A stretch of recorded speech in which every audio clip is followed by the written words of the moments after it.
핵의 모든 거를 올인을 했기 때문에 우리 핵의 저주에 빠져 있어요. 핵무기 저주에 빠져 있어요. 핵무기는 유지, 보수, 현대화에 어마어마한 돈이 들어가요. 근데 김정은은 그 핵이 자기를 지켜준다는 착각 속에 빠져 있거든요. 무너지면 내부에서 무너지거든요. 그러니까 그 양면이에요. 핵을 가진 북한에.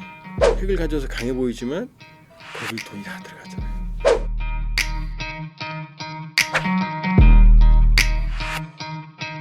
리터간과 함께하는 경제이타 해법.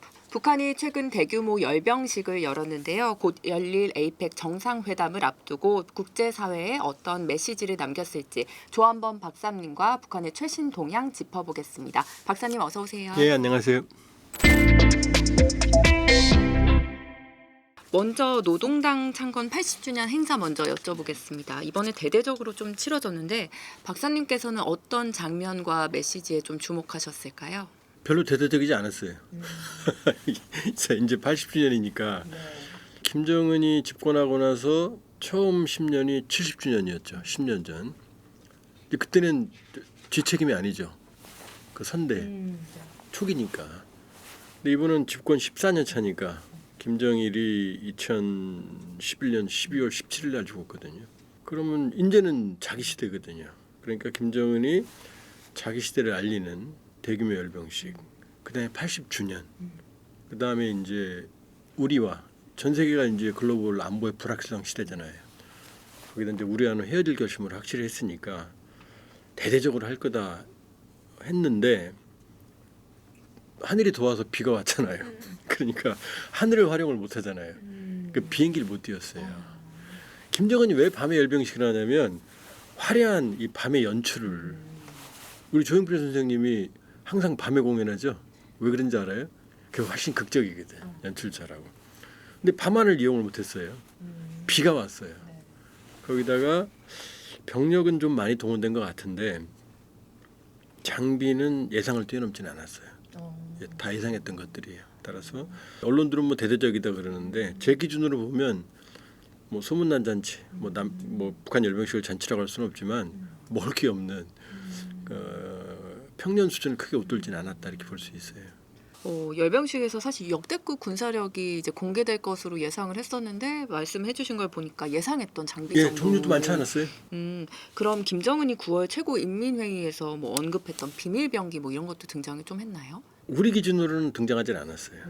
뭐냐면 새롭게 등장한 게 화성 20형 ICBM, 그다음에 이제 화성 11 마형 극초음속 미사일, 그다음에 천마 20이라는 주력 탱크 본인들이 얘기하는, 그다음에 이제 무인 자폭 무인기 발사 플랫폼 차량, 뭐 155mm 자주포 정도, 뭐 그 정도였어요.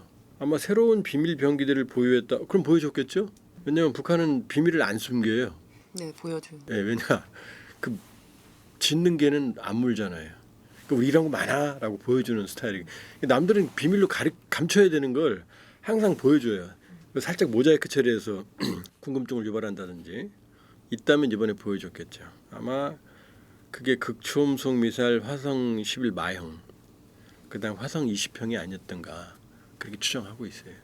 이번 행사에 참석한 귀빈들은 좀 어떻게 보셨을까요? 러시아 뭐 2인자도 왔고 중국 뭐 리창 총리가 16년 만에 왔고 베트남 최고 권력자도 18년 만에 이제 방북을 좀 했더라고요. 네. 어떤 의미가 있을까요? 아무래도 럼 서기장 베트남 1인자죠. 눈에 잘 안 띄죠. 왜냐하면 중국과 러시아가 있으니까. 그러니까 중국의 리창 총리 말씀하신 대로 오랜만에 왔죠. 서열 2위예요. 그다음에 메드베데프 국가안보위 부의장이면서 우리로 치면은 여당이죠. 더불어민주당에 해당하는 통합러시아당 의장이에요. 전직 대통령이고. 푸틴에 의해서 2인자가 왔죠. 그러니까 뭐 화려하죠. 그러니까 테난먼 성루에서 시진핑 오른쪽 우푸틴 좌정은 했듯이 그 그림이 그대로 연출이 됐죠. 그러니까 김정은이 있고 이제 오른쪽에 리창 총리, 그다음에 럼 서기장 메드베데프. 아무래도 서기장이니까 이제 이후를 한 거죠. 그렇게 보면 북중로의 어떤 연대 지도부가 이제 넘어트지만 왔다는 모습 그대로 이어지죠.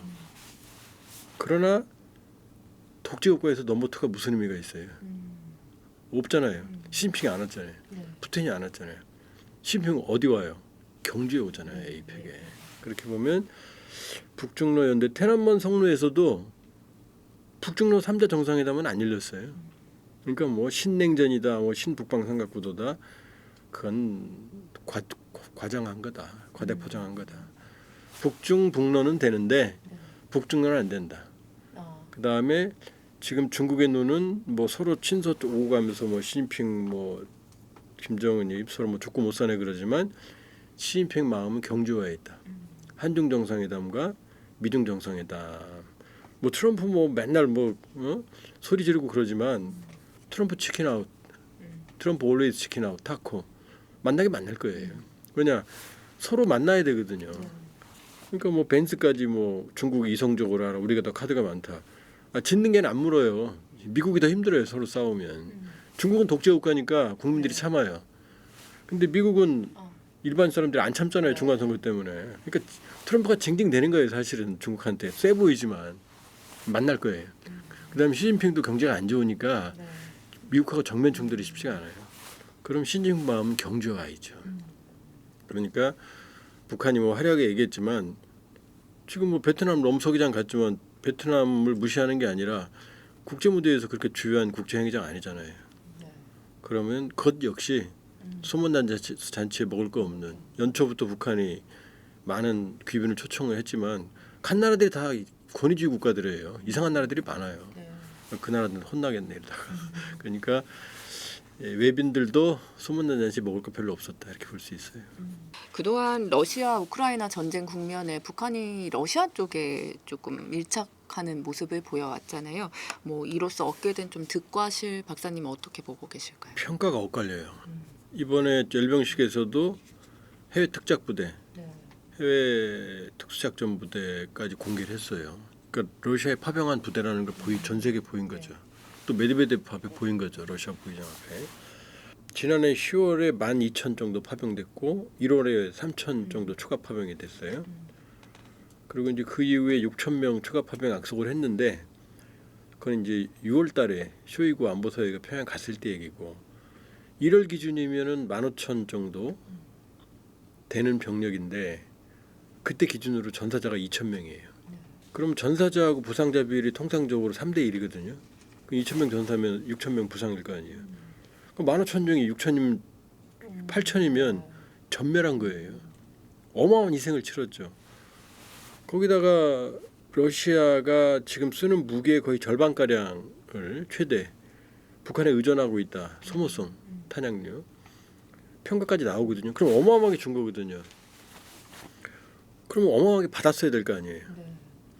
그러니까 어떤 조사에 따르면은 29조 원 정도가 북한에 들어갔다. 어마어마하죠.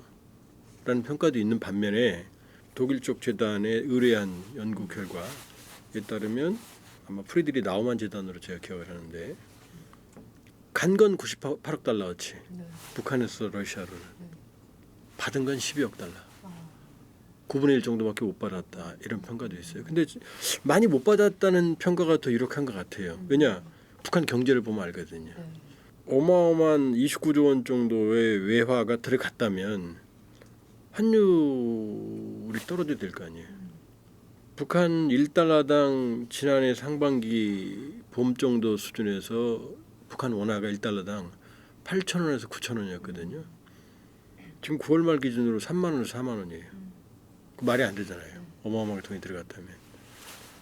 그러니까 경제적인 효과는 미미한 것 같다. 물론 기름, 석유나 넘치니까 러시아 밀가루 같은 건 들어간 것 같아요. 그러나 뭐 기름이 있고 빵이 있다고 그래서 사는 건 아니잖아요. 그러니까 경제 펀더멘털의 영향은 없어도 미미한 것 같다. 그 다음에 나우만 재단의 평가에 따르면 첨단 군사 기술도 별로 들어간 것 같지 않다. 우리 당국자도 그랬어요. 핵추진 잠수함 기술 들어간 것 같지. 아니 어떤 미친 나라가 자기 심장에 해당하는 핵심 기술을 줍니까? 우리 KF-21 그 자랑스럽죠. 프라우드 오브 한 건데 개발할 때 미국한테 당연히 줄 줄 알고 A사 레이더를 포함한 4대 핵심 기술이 있어요. 그거 없으면 못 만들어요. 그거 달라고 그랬더니 천마디로 거절당했어요. 안 돼. 좀 줄래? 절대 안 돼. 그게 전략 기술이거든요. 그거 주겠어요? 그 어느 나라 준 적 없어요.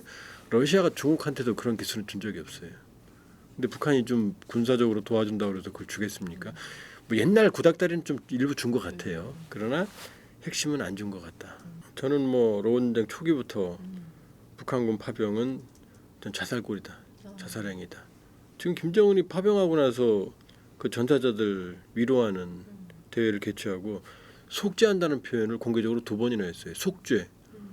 전략적인 판단에서 무슨 속죄예요? 그거는 희생에 대해서 뭐 영웅으로 이러면 되는데 속죄라는 표현을 썼거든요. 그건 저도 캥기는 거지. 여기 보면은 그 후유증이 만만치 않을 것 같다 이렇게 볼 수 있어요. 방금 박사님이 러시아로부터 이제 북한이 핵심은 못 받은 것 같다. 국방 이런 부분에서도 이렇게 얘기하셨는데 그럼 북한의 현재 국방력은 좀 어느 정도 수준이라고 볼 수 있을까요? 북한이 뭐 어마어마하게 보여주죠. 네. 보여주는데 그러면 병력은 뭐 최대 128만이다. 근데 128만은 아닐 거예요. 한 90만 내외일 가능성이 높아요. 인구 구조를 보면 10년 정도 복무합니다. 어마어마하죠. 그런데 이 세계적인 권위 있는 기관의 평가에 따르면 한 35위 정도로 평가돼요. 우리는 5위이 평가돼. 핵도 없는데. 왜 그러냐면 핵이 모든 걸 결정하진 않아요. 그럼 파키스탄이 핵무기 있거든요. 그럼 세계 군사력 10위 안에 들어야 될 거 아니에요. 못 들어요. 핵은 남이 나를 건드릴 때 막아줄 수는 있지만 내가 먼저 쏘지는 못하잖아요. 푸틴 저렇게 우크라이나 전쟁에서 3년 이상 코피 터지는데 맨날 핵핵거리지 쓰지 못하잖아요. 핵핵거리는 게 또 있죠. 강아지들이 핵핵거리죠. 핵은 가지고 있으면 안심이 되지만 먼저 쓰질 못해요. 그러니까 벌침처럼 벌이 침을 쏘면 죽거든요. 왜냐하면 내장까지 같이 빠져나와요. 그거 똑같은 거예요. 핵을 쓰는 순간 저도 죽거든. 그러니까 핵을 가졌다고 해서 군사력이 센 건 아니에요. 북한군 지금 10월에 파병됐는데 1월이면 한 2달 전투에서 파병된 병력의 절반이 전사 내지는 부상을 했다는 게 말이 돼요?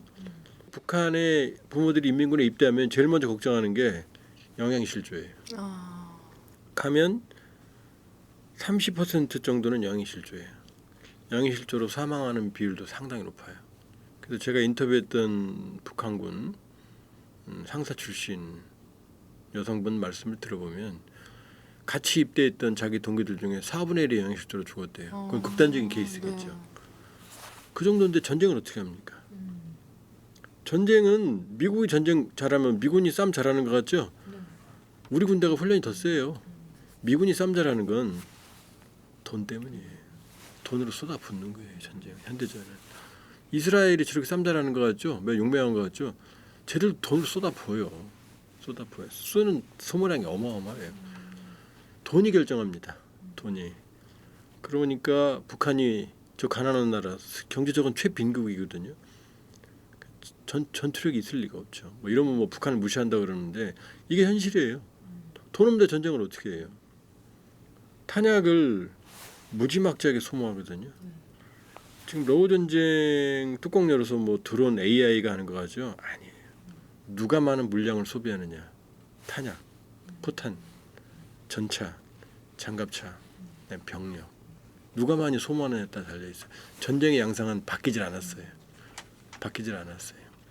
근데 북한의 경제력으로 저걸 감당할 수 있어요? 북한을 과소평가해서도 안 되지만 과대평가하는 것도 금물이다. 그렇게 볼 수 있어요. 이 가운데 최근 이제 북한의 행보가 좀 심상치 않더라고요. 지난 9월 유엔 총회에 7년 만에 이제 차관급 인사를 보냈는데 여기서 어떤 경우에도 핵 절대 포기 안 한다는 이런 강력한 좀 메시지를 냈더라고요. 이 의미 좀 어떻게 해석하실까요? 아니 지들이 뭐 목숨 걸고 핵을 가졌는데 포기할 수 있겠어요? 그거 없으면 시체인데. 혹시 저 아프리카에 뭐 우간다 대통령 아세요? 모르죠. 근데 김정은은 전 세계가 알아요. 왜 핵을 가지고 있으니까. 그러니까 노토리우스한 거죠. 쉽게 말하면. 그러니까 김정은으로서는 핵은 절대 포기할 수 없는 거예요. 포기할 수 없는 거예요. 그러니까 그 얘기를 하는 거예요. 누가 물어보지도 않았는데 지들이 비핵화 안 한다고 그러잖아요. 유엔 가서. 김정은 입으로도 비핵화는 없다고 그랬고 또 본인들 말로 뭐 헌법에까지 명시돼 있다. 그러니까 포기 못한다. 그것도 웃긴 얘기예요. 북한은 헌법이 하나도 안 중요해요. 김정은이 바꾸라 그러면 다음날 바꿔요. 그러니까 그 얘기는 뭐냐. 비핵화 핵의 모든 거를 올인을 했기 때문에 우리 핵의 저주에 빠져 있어요. 핵무기 저주에 빠져 있어요. 그러니까 이솝 우화에 나오나요? 원숭이가 이 목이 긴 병에 들어가서 사탕을 좀 잡았는데 잡으니까 안 빠지잖아요. 사탕을 넣으면 다 잃어버리잖아요. 지금 그 상황인 거예요. 근데 사탕을 잡고 있으면 어떻게 돼요? 점점 본인은 불안해지는 거죠. 지금 외부 위협으로부터 안전한 것 같지만. 왜냐하면 제가 소련에서 유학을 했는데 제가 유학 중에 소련이 붕괴했거든요. 소련이 그 당시 핵탄두가 미국보다 많았어요. 핵탄두는 정권을 지켜주는 전가의 포도가 아니에요. 내부적으로 무너졌거든요. 근데 김정은은 그 핵이 자기를 지켜준다는 착각 속에 빠져 있거든요. 무너지면 내부에서 무너지거든요. 마오쩌둥이 권력은 총구에서 나온다 그랬거든요. 근데 마오쩌둥은 실패했어요. 사실은 테난먼 광장에 뭐 사진 걸려 있고 그러지만 그 우스운 거죠. 왜냐 마오쩌둥 치하에서 3천에서 5천만 명이 죽었는데요. 기아, 학살, 대약진운동, 문화대혁명. 그러니까 중국을 건국한 아버지이긴 하지만 사실은 중국 사람들에게 아주 큰 고통을 준 사람이에요. 사실은 저보고 걸어놓으라면 이제 덩샤오핑을 걸어놓겠어요. 덩샤오핑이 78년에 그 이념을 버리고 개혁 개방을 했거든요. 그러니까 오늘날 중국을 만든 건 사실 덩샤오핑이에요. 그렇게 본다 그러면은 권력은 총구에서 나오는 게 아니고 권력은 지갑에서 나와요. 머니에서 나오는 거예요. 머니투데이 머니에서. 등 따스고 배불러야 권력이 안정되는 거예요. 근데 김정은은 체제가 취약하니까 국방력이 절대 열세니까 핵을 잡았는데 핵무기의 저주는 뭐냐면 핵무기는 유지, 보수, 현대화에 어마어마한 돈이 들어가요. 미국이 향후 10년간 미국 핵무기의 현대화에 투자할 비용이 향후 10년간 거의 1조 달러예요. 매년 1,000억 달러에 가까워요. 파키스탄 보세요. 핵무기 가졌지만 비 한 번 오면 다 뒤집어지잖아요. 지금 IMF 구제금융 받잖아요. 지금 몇 년 전에 홍수난 것도 아직도 인프라를 핵무기 저주, 국방비의 상당 부분이 거기 들어가는 거거든요. 그러니까 이 목이 긴 병에 손을 집어넣고 사탕을 잡은 아이처럼 지금 앉아 있는 거죠. 김정은은 놀 수가 없죠. 이것 때문에 지금 사탕 잡으려고 이거 왔는데. 그러니까 그 양면이에요. 핵을 가진 북한에 핵을 가져서 강해 보이지만 거기 돈이 다 들어가잖아요. 이번 열병식에서도 핵과 관련된 그쪽에 제일 초강력 전략무기라고 지금 리춘희 아나운서가 떠들고 있잖아요. 그게 한계이면서 북핵 위협의 현실이에요. 김정은이 미국과의 대화 의지는 좀 적극적으로 표출을 하는 모습을 보이고 있는데 한국은 또 철저하게 배제를 하더라고요. 이 속내 좀 어떻게 봐야 할까요? 당연하죠. 우리는 미국 말 들어야 되잖아요. 한미동맹은 사실 그동안 동등하지 않았어요. 사실은 이 불편한 진실은 거의 가불관계였어요. 지금 이제 많이 균형 잡히고 있어요. 또 균형 잡아야 되고. 그러나 북한 입장에서는 입만 열면 그러거든요. 미국의 하수인이라고 우리 보고. 그 의도는 뭐냐? 미국을 움직이면 한국은 자동적으로 따라온다는 셈법이 있는 거예요. 그동안 또 그랬고.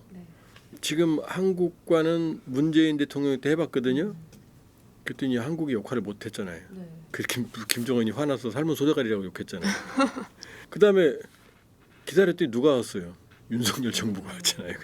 지금 조사하고 있지만 무슨 뭐 평양에 무인기를 보냈네, 뭐 전쟁 도발했네 이런 얘기까지 나오잖아요. 아직 확인 안 됐어요. 그 북한 입장에서는 김정은 집무실 지들이 확인했어요. 자기 집무실 위로 3번이나 무인기를 보냈다고. 얼마나 서늘했겠어요. 집무실 위로 다니는데 일부러 왱왱 소리내면서 다녔다는 거 아니에요. 지금 사실일 경우를 전제로 하는 거예요. 북한은 사실이라고 말했어요. 3번 보냈다고. 그러니까 문재인 대통령 때 대화해봤는데 재미 못 봤어.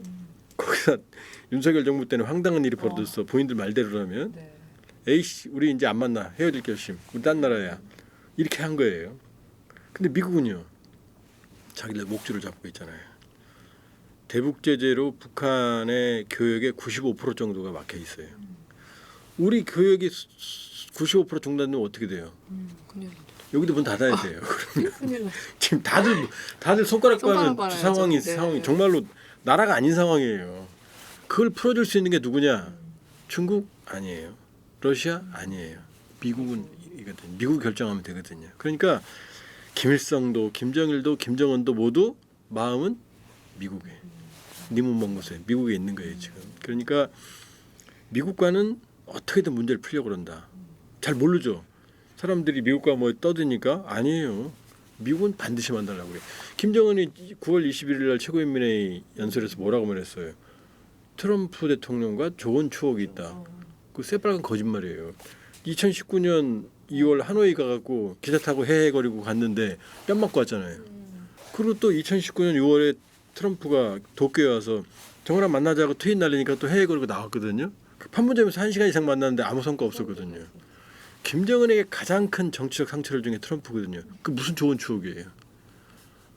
만나겠다는 얘기죠. 또 만나겠다는 얘기죠. 그런데 나한테 비핵화라고는 하지 마. 어? 나 갖고 있어야 되잖아. 근데 만나긴 만날 거야. 좀 나 좀 봐줘. 이걸 속내를 드러내놓고 있잖아요. 9월 27일 날 좋은 추억. 7월 29일 날 김여정이 나와서 뭐라고 말했느냐. 두 순회 간의 친분 관계는 인정한대요. 이어봐요 한번. 그 다음에 김성경 외무성 부상이 9월 29일인가요? 유엔총회에서 얘기했잖아요. 자기들을 존중하고 우호해주는 나라하고는 관계를 개선하겠다. 쭉 이어보세요. 그것도 미국에 있는 거죠. 그러니까 김정은의 목표는 미국이에요. 그럼 우리하고는 안 만나느냐? 만나요. 왜냐 트럼프가 합의하면 트럼프 지돈을 안 내잖아요. 얄밉잖아요. 돈 우리 보고 내라고 할 거거든요. 그럼 우리 돈 받으려면 우리 만나야 될 거 아니에요. 그때는 올 거예요. 근데 당당하게 올 거예요 아마. 헤어졌다면서. 그러니까 뭐냐? 이제는 다른 나라다. 지금은 남북은 별거 관계거든요. 법적으로는 부부예요. 근데 북한은 이혼을 원하는 거예요. 나 건드리지 마. 별거 때는 남녀가 만나서 야 이제 싸우지 말자라고 이제 뭐 손도 잡고 뽀뽀도 할 수 있어요. 근데 이혼하면 어떻게 돼요? 그럼 성추행이 되거든. 건드리지 말라는 거예요. 체제 경쟁에서 실패했고 큰 나무 밑에 작은 나무가 있으면 말라 죽죠. 그러니까 딴 데로 가고 싶은 거예요. 이제 완전히 같은 민족도 아니고 통일 대상도 아니라는 거예요. 그러니까 나 만나면 이상하게 쳐다보지도 말고 손잡지 말고 절대 딴 먹지 마. 우리 남남이야. 이 얘기를 하는 거예요. 근데 부부가 이혼해도 남남으로 만날 수 있잖아요. 그 얘기예요. 이제 남남으로는 만나겠다는 거예요. 그러니까 남북 특수관계, 통일을 지향하는 그 관계가 아니고 다른 나라, 이제 외교 관계를 하고 싶은 거예요. 우리한테. 그거는 사실은 내부엔 두려움이에요. 입만 열면 흡수통일 그러잖아요. 누가 흡수통일 한다고 그랬어요? 지금 국민들도 흡수통일하는 거 원하지 않는 사람 많은데. 근데도 입만 열면 흡수통일이라고 그러잖아요. 왜냐? 큰 나무 밑에 작은 나무 말라 죽거든요. 그러니까 나무를 옮기고 싶은 거예요. 근데 옮길 수 없잖아요, 사실은. 그 상황이에요. 그게 바로 김정은이 보는 대한민국과 미국에 대한 시각이에요. 한반도 비핵화 문제를 두고 우리 정부도 이제 좀 셈법이 복잡해졌는데요. 북한은 이제 절대 핵을 포기하지 못하겠다고 하는데 북한과 이제 대화를 원하는 우리 이재명 정부에서는 좀 현재 북핵 관련해서 어떤 입장일까요? 이미 해법은 나와 있어요. 합의 가능해요. 안 될 것 같죠? 한미는 비핵화 요구하고 정은이는 비핵화 안 한다고 그러고 핵 놓을 수가 없고.